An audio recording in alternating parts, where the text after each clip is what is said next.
You guys are having a great start to your week. I am looking at this tiny little adorable book that I've had. I think I bought it with from Marshalls or TJ Maxx or something like that. Ross, one of those. I'm telling you, because there's a few of those in the towns and cities where I live here in Central Florida. But I think it came with like a deck of cards, but it's basically like different ideas that are in the book that are on the cards.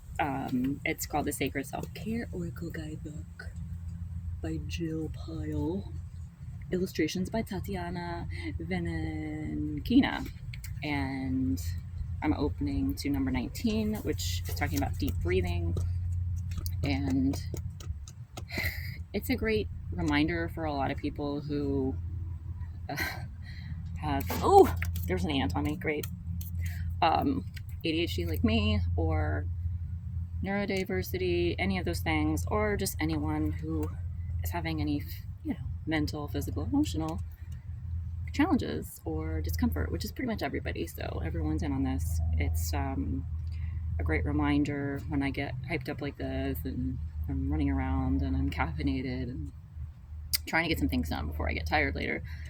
But it also was super important, and I didn't have to read it at the time in my life the other year. It was a couple years ago, when I was experiencing such crazy physical and medical phenomena. Like, I haven't shared everything on here, but there have been times, a handful of times, where I literally was in paralysis. Like, I couldn't move any part of me. And it's not explainable medically. Like, I've passed all tests with flying colors, so nobody's knows. I couldn't even call or text somebody if I had wanted to, or 911 or anything like that. And I kind of knew deep within that if it was fine, I'd be fine. I would come out of it. And I think just maybe it's that belief too, that this will pass. Who knows? I don't know if anyone else has experienced that. You can let me know. I've had that happen. I've had some other really strange neurological things happen that manifested in a physical way that I don't even know if I want to share all of them, because they're so shocking and weird, and I've never even shared with my family or friends or anyone, because it's such extreme symptoms. And one of them I have shared, and nobody really had a comment. They just kind of stared at me and my family when I told them, but my memory just went out the door. I think I might have shared that somewhere on here. I'll never forget, I went to Target, and when I got there, as soon as I went in the store, I was like, I have no idea who I am, why I'm here, how I got there. And I was 36, 37 at the time, so a little too young to experience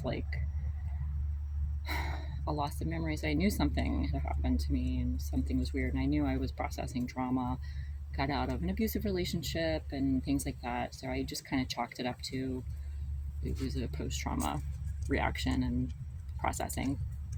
But it was a super freaky thing that happened, and it really did kind of scare me and freak me out. But after that, I feel like that prepped me for everything that would come after that. And I was having all sorts of things happen that were even more intense and strenuous physically, mentally than that. So I think that was the last time I was really freaked out or scared, because after that I was just kind of all sorts of things happened, and I just knew I'm going to come out of it and be okay.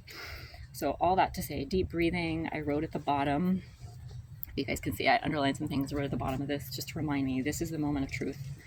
What saved me was knowing to go into some deeper breaths and almost force the breath out, but force it in a more letting go kind of way. Not force, you have to do this, Crystal, but I was having problems breathing, and I was involuntarily holding my breath like a little child would do. You hear of toddlers if they're mad, oh yeah, well, I'm gonna hold my breath. I've never seen a little kid do that, or a toddler, but it was a involuntary thing that I have done countless times when I've been by myself. And I'm wondering in my head, why the heck am I holding my breath? I don't want to. And the more I thought about it, the more hard, the harder my body would hold it. And I'm like, this is insane. And there was times when I took my fingers and my to like pry open my mouth and my nose to like hello, breathe. So um, this deep breathing really saved me when I started to realize I have got to focus on the breathing, because literally my body's getting locked up and locked down and there's no explanation for it. And that's when I really found love with meditating and just breathing techniques. I've done them before, but this is when I really fell in love with them because it completely saved me and changed my life. It was a moment of like where I felt like I was going to die to just complete bliss, and it was like an awakening through my body and my spirit, where the breath finally clicked and I felt all sorts of amazing things in a blissful, I know it's crazy, but people talk about, it's what I call the actual spiritual awakening of what I had. And I'll never forget, it was 2022, it was mid-May, it was like May 15th, something around there. And I felt like I was healed in that moment, and I got a taste of like, this is the healing that you have to look forward to, even if it doesn't continue right now. And it did not. I had so many other things happen, and I continue to kind of have challenges and work through them. But it was definitely a taste, and I took that healing on and just kind of prayed and sent it on and released it and transferred it to others, and got real prayerful and meditative about it. So I'm talking in circles and just kind of rambling about it, but that's part of my experience with the deep breathing, so it means a lot to me. And the mantra is, when I stop to take a deep breath, I clear my mind and lead with love. And it's so true. And other times in my life, I haven't wanted to stop and take a deep breath because I want everything and I want it now, and I want to go fast and I want to go hard and I want to get it up. I just want to run around and be like a Tasmanian devil, which, if you guys know, Tasmanian devils aren't really like that. Oh, what I'm saying, portrayed in cartoons. So check them out. Very interesting animal.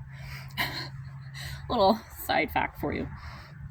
But this says, tap into your breath and watch how quickly your mood and circumstances can shift to a more positive state, one intentional breath at a time. That's the key. One intentional breath at a time. And that's what I had missed many years before trying to do breathing exercises. I wasn't having intentional breaths. I was just breathing. And the key to that is really intentional breaths. And sometimes I would say a prayer, whether out loud or in my head before, and then start breathing that intention of that prayer that I just said, and just start with the meditating and the breath after that. And that has been the key for me to real healing, just sessions with myself, and going from A to Z, just like complete discomfort or mental clutter and just hell, to absolute bliss and healing and love and all these kinds of things. And those are great moments to experience. And of course, they don't stay with you because you're in the moments and the minutes change every day. So you just have to keep flowing through. But those are wonderful moments and times that I have, and I know how to go about them, and you don't force them to happen. They're never the same every time. They're different every time because I'm living life and in the moment. But just so you guys can take that, and I'll do another session and video on this, but I hope you enjoy and think about that, making intentional breaths to bring forth your healing in a new way.